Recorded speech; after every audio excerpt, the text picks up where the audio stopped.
All right, so it's been a while since I've had the pleasure of talking to the IODSA members. So it's good to talk to you guys again. For those of you who I'm speaking to for the first time, I'll just give you a very quick background. I'm not going to go into all of the typical business conversation here. I'm just going to keep it incredibly simple. And I'm going to just cover my personal purpose, because I think that at times like this, what we are all going through, in fact, globally, so as a global humanity, it's a time where we all have to really look at what brings us together as people and look at more of the human elements within us in terms of what we're experiencing, without only focusing on the business conversation. Obviously, today we're going to look at, it's going to be very much a business conversation, but I want to really start from that personal aspect. So from my side, one of the things that I've done inside this lockdown is I've taken a step back and I've reflected on myself, and I've reflected on what my personal purpose is and why I'm doing what I'm doing. Why am I speaking to you guys here today? What's in it for me? And for me, this has been a great opportunity to really reflect and see what really turns me on, so to speak. And I've looked at the fact that I really care for bringing about human productivity, efficiency, and service. Those are my major, the things that motivate me in the biggest way. Those are my high impact, motivators. So, I'm all about making sure that the world is running well. I'm all about making sure that we're all being productive, we're being service oriented, we're helping each other, we're getting into action. I like a high-paced economy, a high-paced society. I like us getting into a lot of action. And the way I contribute towards that is by bringing to bear or bringing to market messages that are very simple and easy to understand. And it's all about looking at systems that can enable productivity and enable good client service, because you can't get those things in today's world in the absence of technology. So I like bringing simple systems to the market, and I also like bringing simple communication to the market. And the purpose of that is to drive productivity, and obviously to drive service. I see we're already starting to get some Q&A. Okay, good. So I'm gonna do my best to keep an eye on the Q&A box. So feel free to drop your questions in there. We will be opening for a verbal communication, Q&A communication later on in the session, like Vicky mentioned. So we'll coordinate all of this, but don't hold back. If you feel like you'd like to ask a question, go ahead and do so inside the box. I'm going to do my best. Now, I would like to launch another poll at this early stage, because I just want to get a feel for where everyone is at, and I want to get a feel for where your mind and where your heart is at. So let me just go ahead and unlock the first one. So if you guys could just share with me how you feel about this, this poll. So it's launched now, you should see it.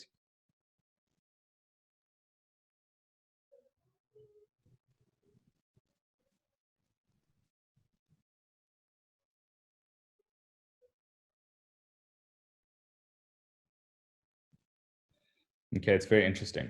Very, very, very interesting.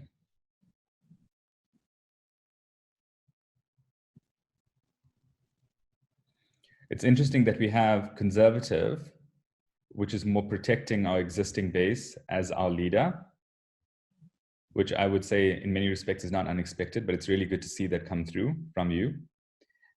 If you haven't had a chance to answer, if you could just find the poll and just drop a quick comment in. That does really set the scene, and it does really give us context in terms of how this conversation is going to go. So maybe I'm just going to leave that for a bit to run while I go on to another point here. So let's just start with this discussion here. We're gonna be looking at more the human elements of leading through this time. We are all leaders of some sort on this call, and we have others who depend upon us. So at a time of great uncertainty, like the one that we find ourselves in right now, the thing that we need to do is we need to focus on what are the 1 to 2 to 3 things that we can in fact focus on, and what are the 1 to 2 to 3 things that we can know. There's just too much unknown for us to get lost in speculation and get lost in the worry of the unknown. So what we're going to try to do to the best degree possible is just focus on those handful of things that we can try to unpack and understand and then depend on, because people are depending on us. So we need to have our North Star, which keeps us feeling stable and confident. I'm going to run through a couple of examples from our past. I'm going to try to be as quick as possible here. Um, and I just want to touch on some things that we all know have happened, but it's sometimes a good reminder just to see it again.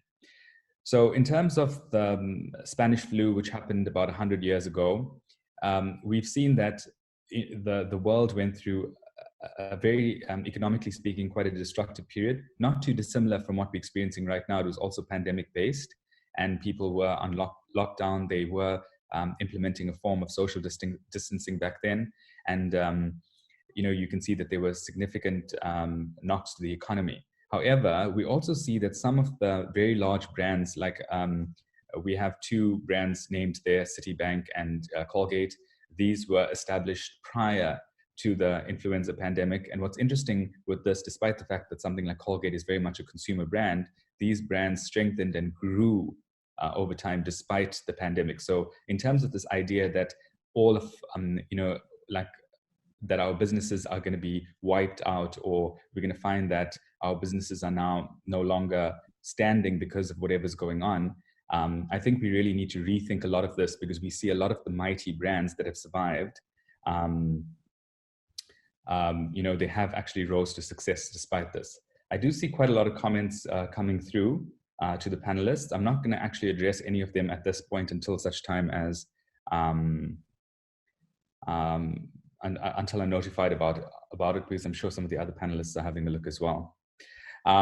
So I got some comments and questions coming through here about balancing innovations and cost-cutting, efficiency, retaining jobs. We're going to get very specific and we're going to get very tactical. So I want you to know that I'm covering some very high-level points right now, but we're going to get into a very, very simple plan that's going to be very easy to apply in your business or in your position. So we're getting there very soon. All right. Now, in terms of the Great Depression, we've seen a massive hit to the US economy, where the US economy shrank 50%, but over a 5-year period. So don't get too despondent about that. Also recognize that the Great Depression in year one, the hit to the economy was 10%. And then it was, a further, a further set of decline or contractions that resulted in an all-up 50% decline over a 5-year period. So again, the ship didn't sink immediately. It was a massive hit, but it happened in a very phased approach, and it became at some point quite predictable. So again, it is to say that even if we are going to see something as dramatic as the Great Depression, the ship doesn't sink overnight. It does happen over a period of time, and even at the top end, we're looking at 10% in year one. And then again, in that time or over that period, we've seen very strong brands emerge even stronger. And what was interesting is that in the likes of Kellogg's, they increased their ad spend, and they continued reaching for new market, and they continued outcompeting. And in fact, in Kellogg's history, that was their time of greatest success against their competitors. And we'll come back to that point a bit later, but that's an important thing to just keep in mind, that a lot of competitors, like all businesses, all competitor companies are going to be under heightened pressure. So it's important to recognize that the competitive pressure can actually help you in getting rid of competitors, especially if you're in a crowded market, if you just do the right things and persist through these challenging moments. Procter & Gamble, as you know, very strong brand, consumer brand, and also came up with creative tactics to reach its market with clever messaging. And I'm sure you guys would have heard the story of Procter & Gamble coming up with sponsored radio shows that happened, on a daily basis. So that evolved into what became known as the soap opera. And because it was sponsored by a soap manufacturer, it was then called a soap opera. And today, as you know, soap operas have become entirely its own thing. But that was the impact that P&G was able to have in some of the most difficult times of the Great Depression. And that was, again, because they didn't back down. They didn't stop putting their voice out. They, in fact, got more creative about how they did it in order to reach people, connect with people. The concept of a soap opera was very much around being, instead of selling their product, they were more trying to engage people with stories that were about love, stories that were about human connection. And that was very, very, very engaging for that group of people at that time when people were going through quite a lot. So in other words, they reinvented their tack to market, and they optimized the situation to reach people with clever messages.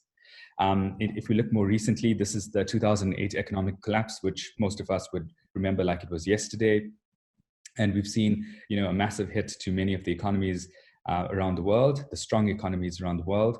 And what's interesting to see there is that Apple, as a consumer brand, and not just as a consumer brand, but as a consumer luxury brand that was selling higher end products that were usually targeted at the higher LSM market, they experienced some of their most significant growth rates over, and this is legit, like their most significant growth rates in their own history were experienced through the peak of the 2008 economic collapse. This was the point at which people had, people were losing jobs, so disposable income to households was under a great amount of pressure, yet people were buying expensive MacBooks, and they were also buying other Apple devices, specifically iPhones. Yes, it's true that iPods took a bit of a decline periodically in that 2008, 2009 period, but the reality is that iPhones were on the rise. So it's important to recognize that, yes, it's true that there's a lot of doom and gloom being published, and there will be for a continued period of time. But how we respond to that really rests upon us as leaders. We can go completely the adverse effect of all of the news that we're hearing, and we could also just blindly buy into all of the analyst information about how all businesses are going to suffer, or we could decide that we're going to have our best year yet. And I know it sounds a little bit crazy, but look around you and there's evidence of this success having occurred before. So if it does occur with you, and if it does occur with your business, it's definitely not going to be the first, and it won't be the last. Even Netflix through the 2008, 2009 crisis, experienced some of its most substantial business growth. I just want to jump back to Apple for a second. Apple, over that same time period of its extreme growth, also was dealing with its company leader being very unwell at the time. And he was having, he was actually getting very ill for long periods of time over that period. So if you look at all of it, the fact that Apple really outshone the market at that time, it's really something for us to look at and learn from. And I was an employee of Microsoft for a very long time, and I remember looking at the charts over that period and spotting that Apple, being a consumer brand that depended on people with declining disposable income, it really overshot all of our income trajectories up until that point. I remember being in a meeting in the US at that time and seeing those numbers, and we were blown away by it. And we looked at the fact that Apple then became the most valuable company in the world, and between then and now, Microsoft has struggled to outdo Apple. So once Apple clawed all of that revenue gain over that difficult period, when all of us, the rest of us, were going, there's not much we can do, it never really reset back to its former performance. It just kept that lead, and it kept that lead throughout into the future. So these are just beautiful lessons that give us some hope. Let me now progress here. Okay. All right, so let's look at the here and now, and let's get hardcore about what's actually going on. So there are some things around us that we're going to need to look at that's not great news, and that is a little bit scary. So let's confront this. So the first thing is that, we do have a bit of a scary exchange rate right now. We are seeing internationally, not unexpected, but an investor flight to safety. You're going after the most stable currencies. And then we are all facing increased costs of imports. There's a great amount of possible inflationary pressure on the back of that.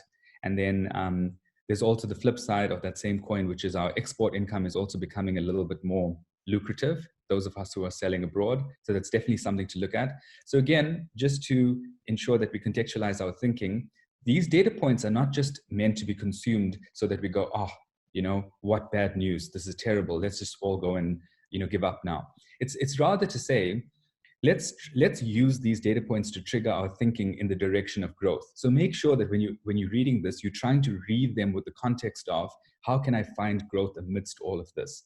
Now, if you look at the point about the export income, the reality is that a lot of our South African companies have not been able to serve international markets primarily because of presence.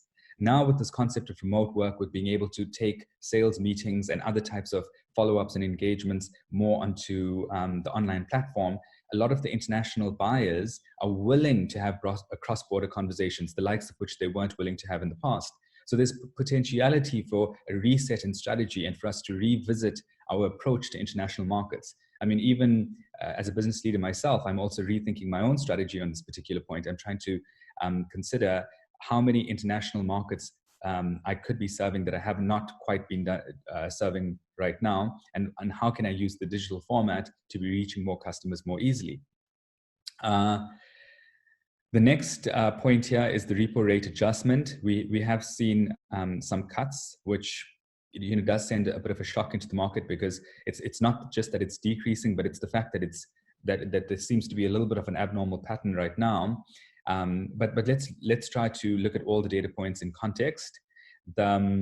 There is going to be an increase in borrowing and access to funds, and then cash flow being injected into the economy.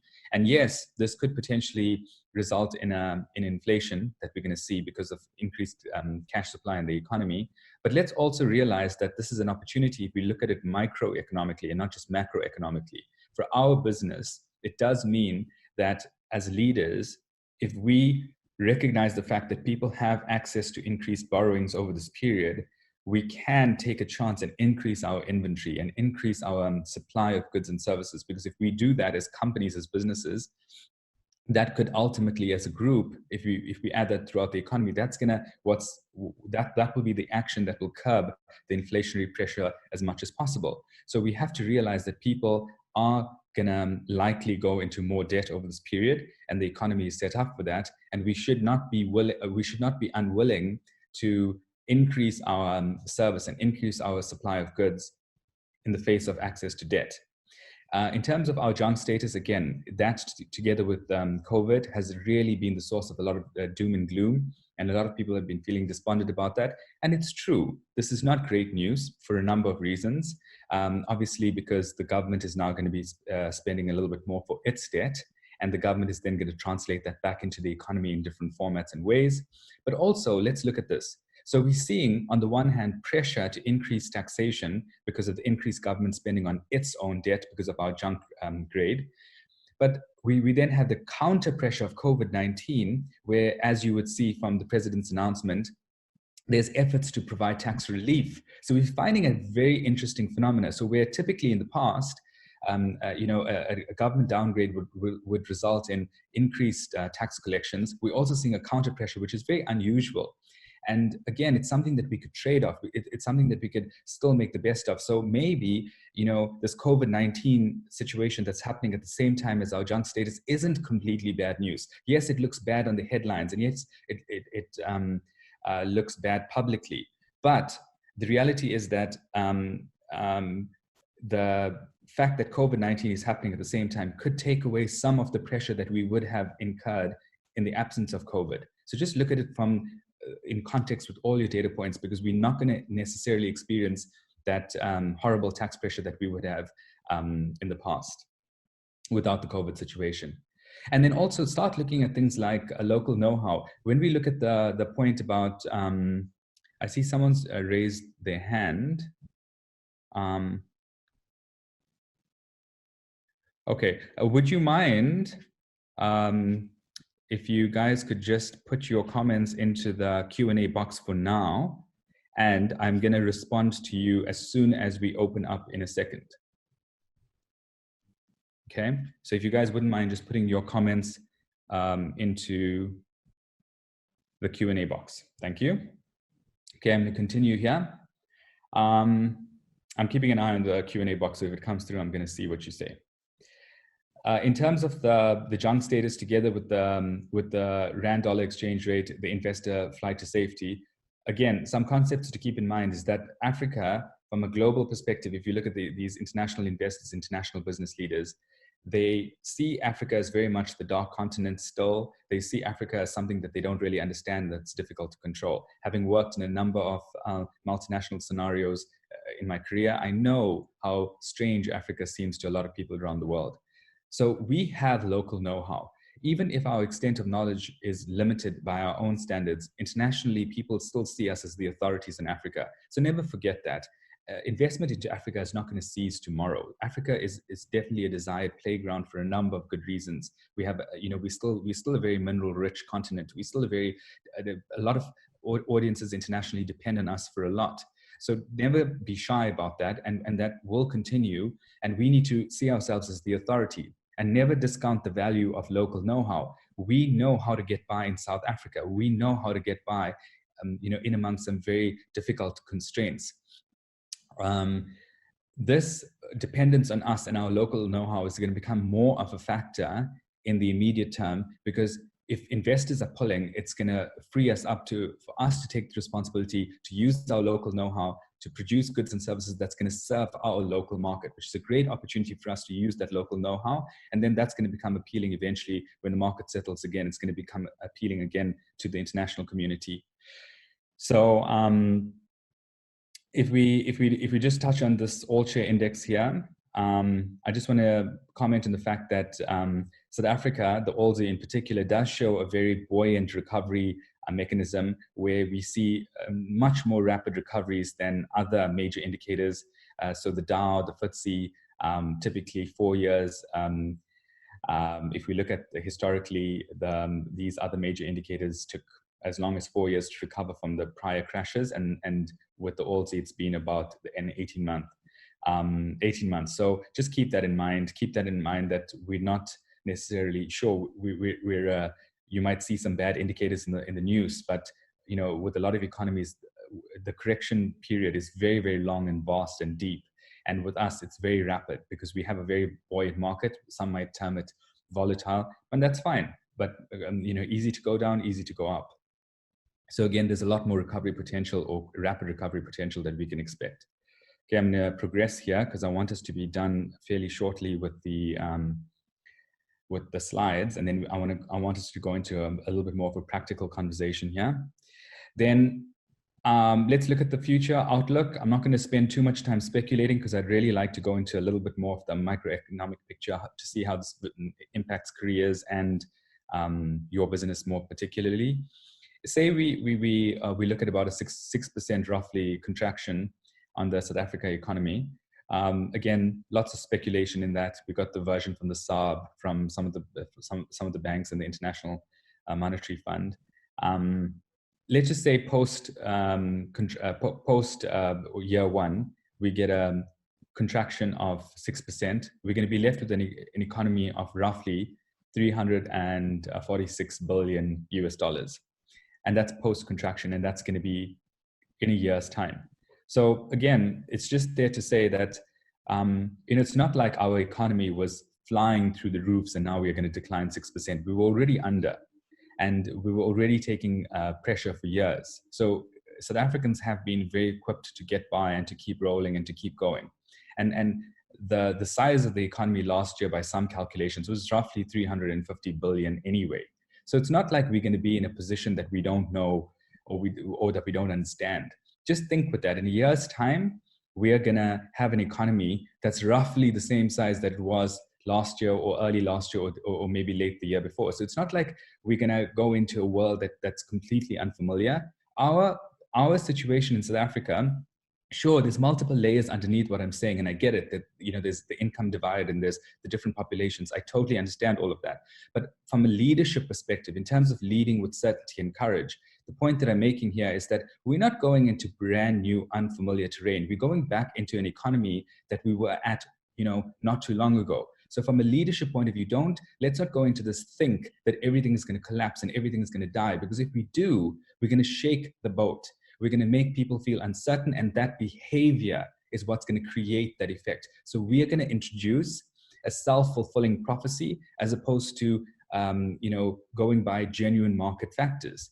The fear and the uncertainty in the market when we see unnecessary dismissals, or we see a situation where people are, start contracting too rapidly, that's going to be the thing that translates into the economy and creates a bad outcome for all of us. Whereas if we look at it more methodically, which we're going to do in a second, you will find that in a year's time, we're not going to face a South Africa or an economy that looks that drastically unfamiliar, because at 346 billion, again, it is not a zero economy. It's not an economy that's heavily slashed to something that we're heavily unfamiliar with. Different predictions on job losses, 370,000 job losses. predicted. Some say up to 1 million. This really does differ. I mean, it was really hard for us to get a sense of what's the split across the different types of workers, blue collar, white collar. Again, that's important in a country like South Africa, because again, what are we talking about in this? And there's going to be a further industry breakdown, which I'll look at on the last slide. But if we look at the US as anything to compare to, a lot of the impact in the US economy is by low income workers, so non-information workers. Information workers would be determined to be people whose primary job exists on a computer. So they're using a computer primarily to perform their work. That would be an information worker. And we're seeing that 80% are below that tier. So the people who are really taking a knock would be that lower tier employee. In terms of the overall unemployment rates, we're looking at a movement of 2% from roughly 29% to 31%. Again, if you look at it in South Africa, for Europe, for a lot of these more mature markets, these are huge shocks to the economy. For us, it's not that it's a good news, it's terrible news, it's bad news, we get it, but it's news that we as leaders in South Africa are accustomed to. We are going to experience contraction, we're going to experience job losses, but it's not something that it's where the numbers are in an unfamiliar terrain. We just have to get to know how to handle it based on the industry that we're in, based on our background and the type of job. Okay, the other big interesting talking point, which I'll just touch on at this point, we don't have to go into it in any level of depth, is it's going to be interesting to see what the mandates are from a job loss point of view in terms of BEE. So how do we cope with that mandate in the face of income pressure as well? That's going to be an interesting talking point that we can start looking forward to. I'm pretty sure there's going to be quite a lot of content on that coming forward, but there's not that much being discussed on that in the here and now. And I think that, again, if we look at the message that I'm trying to push and that we're going to go into in terms of the working exercise for today's call, I would really like us to see the people agenda as the last resort option. We must lead with certainty and courage over at this time in order to avoid that self-fulfilling prophecy where we create the very outcome that we fear by taking very knee-jerk reactions in the here and now. And I think that the BE component is a big part of that. Like, I don't want us to be knee-jerk in terms of our people decisions, and I would like us to the best degree possible to be as methodical as possible inside the business, using the systems of the business itself and good strategic planning to avoid hasty people decisions that could have a very negative effect on people in general, and in particular on an agenda that we've been working on for many years in the country. On that note, I just want to give a very quick snapshot of the picture of the impact to the economy as it relates to the different industries. So yes, I've given some very broad, general discussion on the scene of the economy as a whole, but there will be a more specific effect based on where we sit in the economy. So obviously, if we look at the diagram that comes from Decode, this is actually from North Africa. It says they're in Egypt, but it's definitely a good view for us to use as a proxy. I mean, the one on the left is the US. So both of these are going to be proxies for us. We don't have absolute or concrete data to this level of depth from South Africa as yet. But if we just use this as a little bit of a proxy, we see that obviously medical, food, healthcare is all on the top end of least affected, together with ICT. And then we have e-commerce, etc. And then we see the most affected, tourism and leisure, aviation and maritime. And I mean, these are realities. These are things that we're going to have to just confront very honestly for ourselves and see that if we are in those industries, we're going to have to get very clever about how we re-strategize. And again, a very important message here is that no matter which industry we're in or the type of job we do, we have to do a post-COVID strategization in our business. For some reason, I can't pronounce that word this morning. We have to have a session where we get together with all of our key leaders in around the table, and we have to perform a new post-COVID strategy session. But a lot of these strategy sessions are being built very much like what we saw in the polls. They're being built on the back of a conservatism or perhaps a bit of fear, because we're concerned about declining businesses or declining economies. But I would invite you to please go ahead and set up such a strategy discussion inside your company, but do it from the vantage point of growth and see it as what growth aspirations can we find and can we latch onto during this period of difficulty. is there growth in the market that we might be ignoring if we approach it purely from a conservative, which is a protectionist view, or a concerned or fearful view? How can we find something that we can probably go into or repurpose our resources into that's going to give us, probably an early advantage lead in this new knowledge economy that we more aggressively moving towards?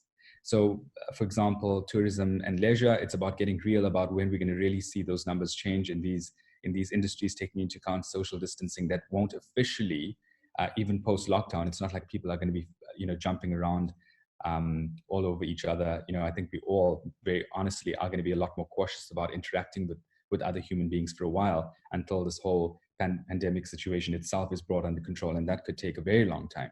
So the realities are we can't just depend on post-lockdown. We have to look at beyond lockdown and have a strategy that's very real and honest and truthful about what's actually going on. So it's really, if you see those red areas, we're going to have to start looking at ways in which we look for growth. Even in some industries, it's going to be far harder to look for that growth, but we still have to look for that growth. And again, I've got some methods that that I'm gonna touch on in just a second. So on that note, what I'd like you to do, if you haven't done this already, I would like you to please download this guide. And what I'm going to do is I'm going to click here. So you will see exactly where you need to go. So what I'll do is I'll put this hyperlink into the chat box so you guys can do this while we take the step.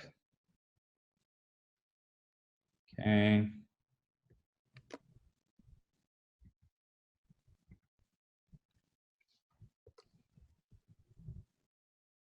Okay, so Vicky, I'm going to ask for your help here.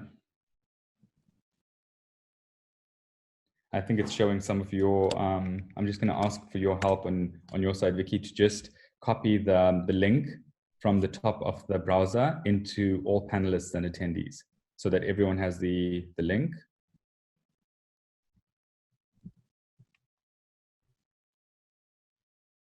Okay, so good. So if we can just copy the link right at the top and place that into the, thank you so much. Okay, so hit the link that's sitting inside the chat window, and then you will be able to go to this download page. And if you wouldn't mind just downloading this copy, it's your free copy. We've made this, we've prepared this especially for you to receive this and to use it for this webinar. And then if you are involved in the sales of technology, you can say so. And if you're not, you can just say no, and then just say, get it now. The slides will be available to you guys after. I see that question coming through. So you will get the slides and you will get this guide. So if you can just hit the button that says download now, and then you should see this screen here, which is do we downsize? So this is a guide, and this is something that you can use inside your business. So a couple of things I would like us to go through this for just a few minutes. We don't have a ton of time for this, but I'm just going to spend just a couple of minutes going through this. What I would like you to do is I would like you to just consider this document as something that is very practical for you to use in that growth strategy session that I encourage you all to host inside your business. So please do me a favor and use this as something to trigger your thinking. It is not in itself a calculator. It is not in itself going to spit out an answer. You are going to use this to stimulate your thinking in your business, and you're going to then try to reconsider some of your decision making. Do you let go of people, or do you repurpose them? And this gives you a very methodical approach of how to go about that. So we can use it, we can go through it very rapidly so that we can open for questions. But remember that I've even included a sample company here in this document. So if you're finding that it's a little bit confusing or you don't understand the question, just go into the guide and you're going to see an example company and see how we've answered that for the example company. So what steps can be taken to alleviate pressure on profit margins? So you can look at, and obviously you can be specific here. You can just take a blank document and you can scribble some stuff down. So go through the high level things to decrease the cost pressure. Where do you have duplicate spend patterns? Where can you curb waste? See this as a great opportunity, the pressure of COVID, to clean up house or to clean up shop, really just make sure that everything out there is removed that's duplicate or unnecessary or superfluous. And then what are some of the reasons that a client will stop buying from us? So these are the things that you have to get very real about in this time. So what are some of those things that right now that we're seeing economically that will put pressure on your existing clients that will get them to stop buying from you? So we just have to be very realistic. Like, it could be that if you're in the aviation business, obviously clients are going to stop buying air tickets because of fear of getting fear of flying at this point. And then if you are in another industry, just be very specific. In fact, with all of these, be as specific as you can. So I would encourage that you get together with your leadership and you conduct this exercise, even if you are a unit within a broader business, that you complete this exercise inside your team. So this is your growth, your post-COVID growth strategy. Are we seen as a nice to have or need to have? And again, it's about being very real about that. And then what are some of the reasons a client will continue buying from us? So maybe you are providing something that's a non-essential service, but clients will continue buying from you because they can't cut you off as a supplier because of X, Y, and Z reason. So identify what is that golden egg in your business that you can't let go of and that you need to protect even harder right now. And then if you are very realistic, what will be the hit on your revenue realistically in 3 months and in 6 months? Just put a number there just so that you have some kind of a guide.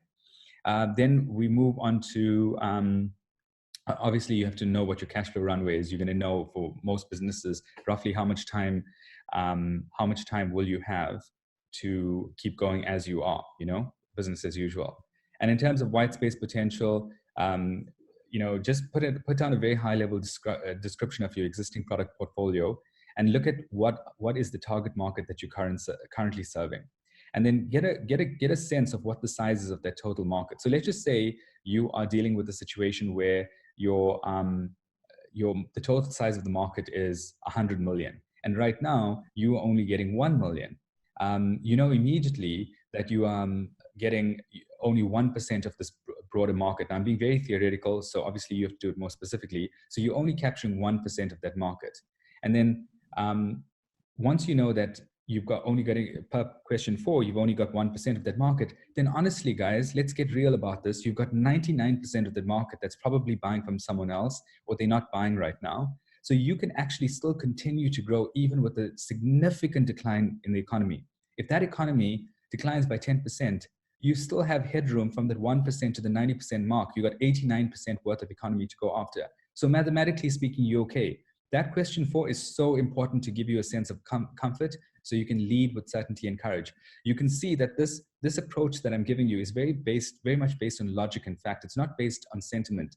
In order to lead with courage and certainty, you have to know your numbers and you have to have a feel for your business and where you're headed so you can give your people comfort. If you are maxing out on your market, yeah, sure, then we can have a few more challenges, but we can look further down in terms of where you can also find growth. And then what about using your existing facilities, no matter what your facilities are or how you do your business?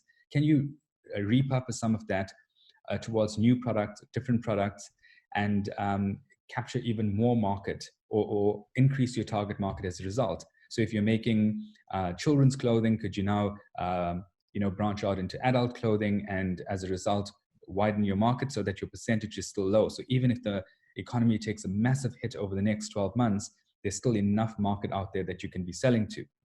And then you have to work out your timeframes and you have to look at, can we afford, if it's going to take me 6 months to ramp up to that model, but if I've only got cash runway for the next 5 months, how do I keep going? And that's when that's when you go into that people conversation and how do you cut some of your costs.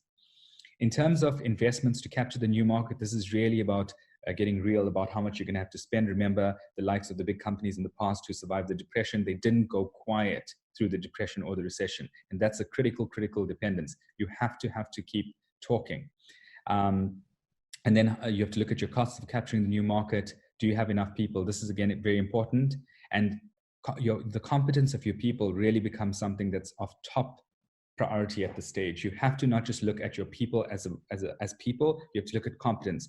Are they sufficiently competent to rise to the occasion under difficult times and outcompete, outbid, and outserve our customers? Serve them so well that the rest of the market has no choice but to come to us. And if your people are not at that point, you need to have a people development plan that's very aggressive, very robust, and very speedy. So instead of looking at just laying off people, you have to look at how you can strengthen your army right now.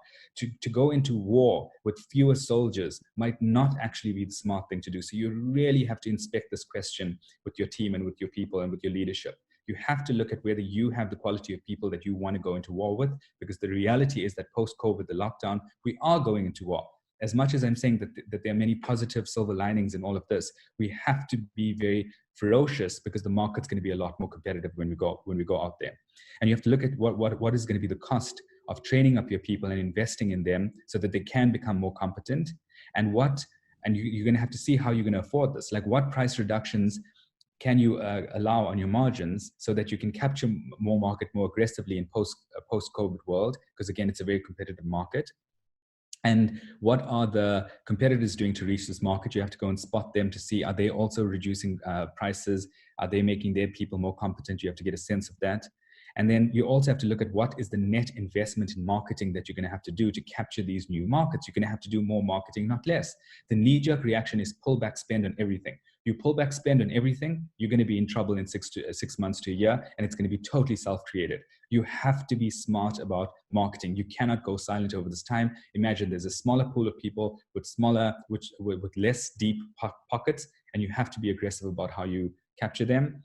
And then you have to ask yourself the tough question, question 9, can we afford this? Taking into account all of this, can we afford this? And then the summary of this is that I want you to be at the point where you go through these 5 points with confidence. You must say, I've reduced as much cost waste as I possibly can. I now have no more cost waste that I can remove. I'm 100% efficient. Number 2, I've now maxed out my white space market opportunity. I've looked for every possible new market to go into. I've repurposed my production line. I am feeling good. So that's also point 3 about repurposing your production line. The next one is, I cannot afford more discounts. If I afford any more discounts, I'm now selling, my business is no longer profitable. I got no more gap in my profit margin. And then you also need to make the 5th claim, which is, I'm maxed out on my marketing. I'm capturing as much marketing or as much of the market as I possibly can afford right now. I can't spend any more marketing dollars. Only when you've gone through those 5 points, then you should arrive at this people decision where you go, good, now let's get rid of people, or now let's start doing salary regrades, which is post-COVID-19. If you feel you've gone through these 5 in clear conscience and with solid due diligence, then you should move on to point 5. Because the irony is this, that if we walk into post-COVID world with fewer people who are perhaps feeling more vulnerable, we are going to actually reduce our survival potential. We are actually going to make it more difficult for us, for ourselves as businesses to survive. So confidence and leading with courage and certainty comes from being able to go through all of these steps methodically, working harder, going in with the mindset that we have to work 10 times as hard after COVID. We have to clean up our shops. We have no more waste, no more fat. We trim everything down to the leanest possible thing. That is how we lead with certainty and courage. It's hard work, and it's encouraging our people to work very hard. So on that note, I know I've run over from my own time expectations, which is really unfortunate, but let's do this quickly. Let's start looking at questions. So I'm going to just jump back to the presentation here. Vicky, if you could just help me with that. Okay, perfect. Yeah, so we're going to jump right into this Q&A session. Let's see if we have... It says here, is education not a growth opportunity? I would say that my simple answer is, it's not so much education in itself, it's more the format of education. So per the industry slides, it could be that e-learning is more of the opportunity right now. With a conservative environment, how does one persuade boards to adopt progressive and expansive outlook? I honestly don't think that it's about progressive or expansive. This is my opinion on this. It's about survival. We're all in survival mode. We're all trying to get through this. It's actually quite scary what's going on.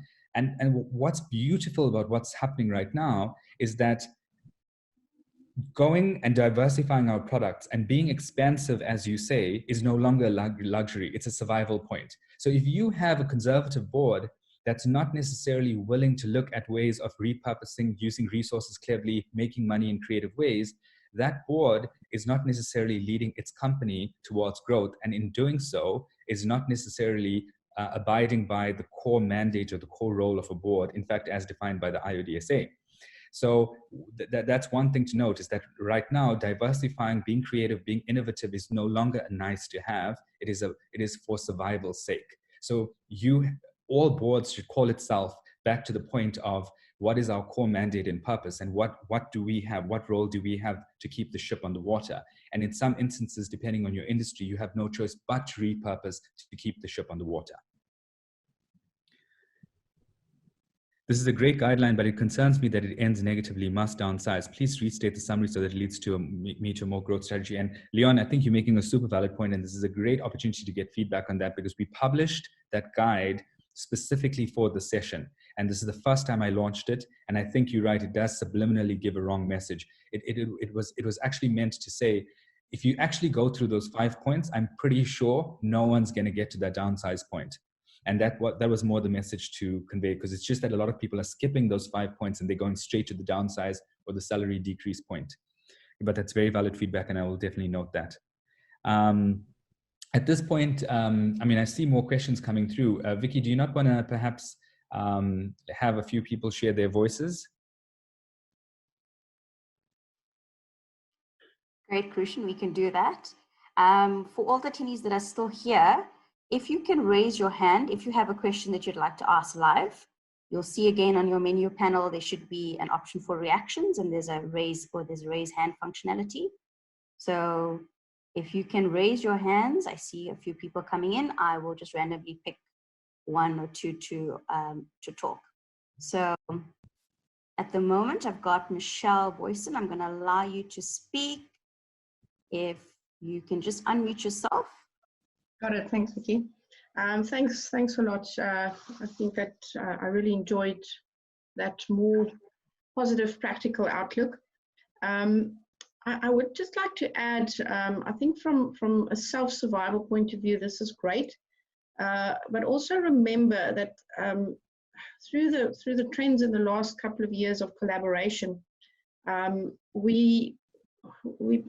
business is fairly small if you take who's my employee count, but we have got a complete ecosystem of around 75 people that are part of us delivering the full value proposition that we have. And that includes internal elements of the business, like our accounting space, and it includes delivery partners. That's worked very well for us, especially in a market that contracted hugely. Now, what we are finding is that some of our partners, and obviously we've ranked them to priority partners and then second and third tier partners. The priority partners are beginning to struggle, and one just needs to jump out of the now and then say, can I actually live without that partner in 3 or 4 months' time? So one also needs to look at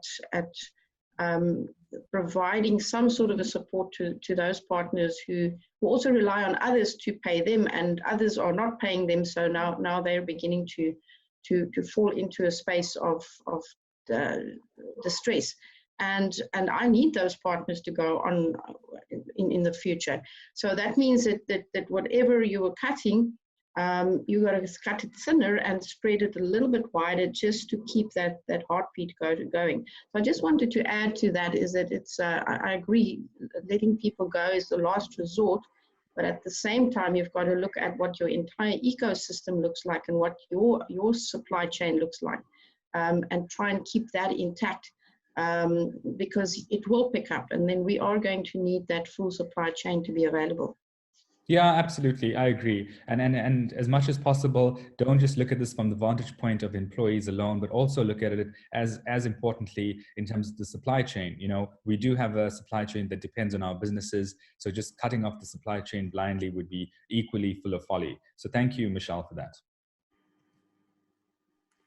Great. Kerushan, do you want to answer any other questions that are on the actual Q&A?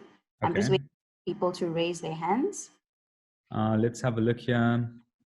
Is this not an opportunity to find alliances with like-minded parties? This comes from Anthony. Guys, fantastic point. Love it, love it, love it. This is more a comment than a question. Just get around the table and do a beautiful growth strategy session, because when we're talking about things like repurposing a production line or repurposing existing facilities, we're not just talking about repurposing a factory production line out there. We're also talking about a good old-fashioned repurposing of skills, of networks. You could bring networks that could be valuable to another business at this time. Your customer base might be valuable to another business at this time. How can you co-collaborate during this period so that your networks and your customer base could be used profitably to another production line, and they then give you some kind of cut in the deal? So collaboration, alliances, creative thinking, strategization is so critical right now. But my main point that I keep saying over and over, because I want to repeat this, is that see the growth in the current situation. Don't see the I must now downsize. That should not be the subliminal rule that pervades our mindsets at this stage. It is being talked about too much. We're not necessarily seeing that contraction. As African people, as South Africans, we know that constraints and contraction have always been the mother of the greatest invention that we've seen on this continent. And we need to continue with that mindset, okay? And then tourism, hotel businesses. Do you have something, Vikesh? There's a nice question from Devi Govender, which I think some people might want to know as well. She's asked, most of us are leading teams remotely, and it's not easy to get the positive message across when you can't interact physically with your team, or anyone else, I think, as well. So any ideas or recommendations from you on that point? Okay, just say your first line again, because the line, I didn't hear you exactly in the first line that you said. So Devi Govender has asked a question. Most of us are leading teams remotely, and it's not easy to get the positive message across when you can't interact physically with your team or clients or anyone else. So any ideas from you on how to tackle that? Okay, and again, let this constraint breed creativity. You know, we've seen wonderful examples around the world of what people are doing with their teams, where they're playing these weird games. They're using things called gamification. If you look online, there's many platforms that are offering leaderboards where you can reward your team based on these beautiful electronic boards. They're basically websites, and you can have all your team names up there, and you can give them points and scores for doing things at different points in the day or doing things in the week. And people get very excited about that, and you can give them rewards, actual real life rewards that they can use later on post lockdown. So there's a number of interesting ways to engage your team. You can use gamification, leaderboards. You can use just good old fashioned love and care, human to human interaction, despite the fact that there's a wall between us right now, and you're seeing me on the screen. I hope that you're seeing that there's a lot of passion in me, and there's a lot of interest in me, and hopefully you bringing that to your teams as well, because never neglect the power of the human in the human to human transaction. We can really extend all of these wonderful warm emotions across the long distance and really connect with our people and really use this as an opportunity to bind everyone. So these are just some rough top of mind kind of things. It sounds a bit soft, but it really does work. Vicky? Great. So, we're 4 minutes to 10, and I know you need to leave as well. So I'm just going to I've got a hand raised by Kolile Sizani, so I'm going to allow you to speak. If you can please just unmute yourself as well. Thank you, Vic. The question really is in the context of one of the comments made about that one would need to make sure that it's surrounded by the right soldiers, so to speak, in the post-lockdown environment. And I think one of the dynamics that people are trying to deal with right now is issues around cost and making sure that you manage your cost efficiently. And one of the simplest debates that is popping up in some organizations is around annual increases. You have colleagues that you have been working very hard for the last financial year, and you now in the new financial year, you're supposed to implement incentives, you're supposed to implement annual increases. How do you propose or think organizations should treat that dynamic? Okay, so are you asking specifically in regards to the salary increase conversation? Do we Salary continue? increase conversation, incentives. I mean, that whole motivation that goes with really rallying people, particularly many of those are still providing essentially service, Okay. and therefore they're out there. But Okay. it's part of a big organization that has other people that have been affected. Currently Yeah. sitting at home and what have you. Yeah, I mean, look, at the end of the day, it is going to have to be a very practical conversation that accounts for where the organization might be sagging together with where the organization is strong. And I think that there will be a very good shared understanding that if you have a collective organization where some of it is sagging and some of it is strong, I think there will be sufficient understanding amongst the employees about what the situation is across the board, because the ship doesn't just sink on one side. You have everyone to consider. But I just want to say one quick line here that applies to everyone. Make sure that your KPIs and your KPOs as an organization have never been clearer. This should be part of that recovery process and that recovery plan. Get your KPIs, your scoring, your measurements cleaner than they've ever been ever before. Track people within an inch of their lives in terms of success metrics and performance metrics. We've done that inside our company. We've really cleaned things up. And reward people based on success in the KPIs and the KPOs.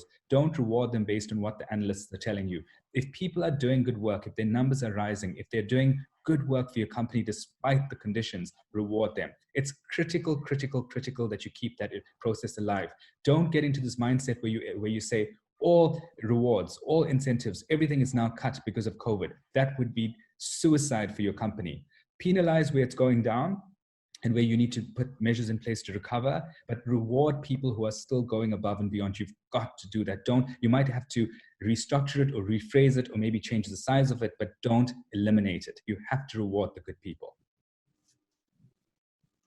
Great. On that end, Kerushan, thank you very much. And thank you for everyone that attended this morning. Just going to go to the last page. I think it was a wonderful session, and from the comments we've seen in our chat box, I think everyone has welcomed this positive, fresh look on how to look at the current circumstances. So thank you, Kerushan, for this valuable insight. I hope everybody enjoyed it and will make use of the guide that you prepared for us. Thank you again, everyone. As we mentioned, you will get all the slides. If you've attended, you'll receive an email from our events team together with a recording of the session. The recording also will be shared on all our social network platforms. So please, you're welcome to share it with your staff members, with your colleagues, and get this positive message across. So once again, thank you, Kerushan, and thank you everyone for attending. We will see you next week. Thanks, everyone.